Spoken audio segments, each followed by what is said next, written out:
હું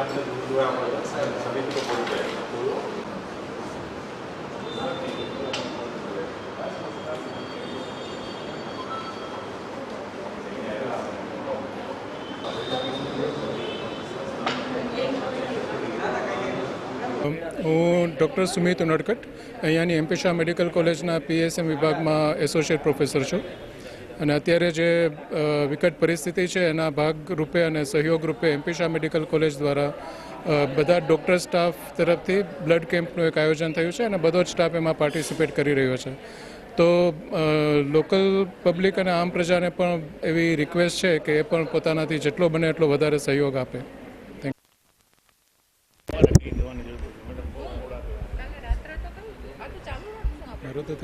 હું અહીંયા બ્લડ ડોનેટ કરવા આવેલો છું. હું ડૉક્ટર નીતિન રાઠોડ, સહપ્રાધ્યાપક મેડિસિન. લોહીની કેટલી અગત્યતા છે એ ડૉક્ટર સિવાય બીજા કોઈને ખબર ના પડે. અમે લોહી માટે કેટલો હેરાન થતા હોય છે અમુક સિરિયસ પેશન્ટો માટે, સ્પેશિયલી ટ્રોમાવાળા ને જ્યારે યુદ્ધ જેવી પરિસ્થિતિ હોય ત્યારે લોહીની જરૂરત હોય છે ને દર્દીને બચાવવામાં. એટલે અમે બધાને બ્લડ ડોનેશન કરવા માટે હૃદયથી આવકારીએ છીએ અને ખાસ આગ્રહ કરીએ છીએ. ડૉક્ટર તરીકે કહી શકું કે કાંઈ પણ પ્રોબ્લેમ નથી થતો. હું હજી 2 મિનિટ પહેલાં લોહી દઈને ઊભો રહ્યો, મને કાંઈ ચક્કર જેવું નથી. નોર્મલ માણસ ધારે એટલું દર 3 મહિને 300 ml લોહી આપી શકે છે.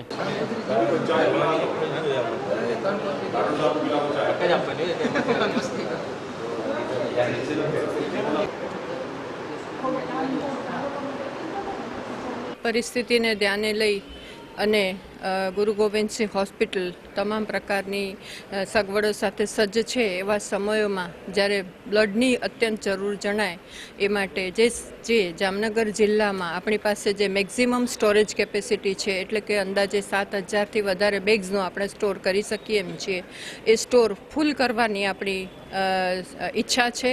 અને આ સ્ટોર ફૂલ કરવા માટે બ્લડ ડોનેશન્સ અત્યંત જરૂરી છે. આવા સંજોગોમાં આપ સૌને નમ્ર વિનંતી કરવામાં આવે છે કે એમ્પેશા government medical college new building ખાતે ગ્રાઉન્ડ ફ્લોરમાં એટલે કે ફોયરમાં સવારના 9થી સાંજના 5 વાગ્યા સુધી બ્લડ ડોનેશન કેમ્પ અવિરત ચાલુ છે. તો તમામ આમ જનતાને, તમામ એલિજિબલ વિદ્યાર્થીઓને અને યુવાનોને ખાસ નમ્ર વિનંતી કે બ્લડ ડોનેશન કરી અને સમગ્ર જિલ્લાને અને નજીકના જિલ્લાઓને જો જરૂર જણાય અને બ્લડ પહોંચાડવું પડે એવું લાગે ત્યારે આપણે પૂરતા પ્રમાણમાં બ્લડ આપી શકીએ એ માટેની પ્રતિજ્ઞા લઈએ. તમામ પ્રકારની વ્યવસ્થા અત્રે કરવામાં આવી છે. સંસ્થાના વિદ્યાર્થીઓ, સંસ્થાના તબીબો, સંસ્થાના નર્સિંગ સ્ટાફ, સંસ્થાના વર્ગ 4 કર્મચારીઓએ આ કેમ્પની શરૂઆત કરાવી અને ખૂબ સારું યોગદાન આપ્યું છે.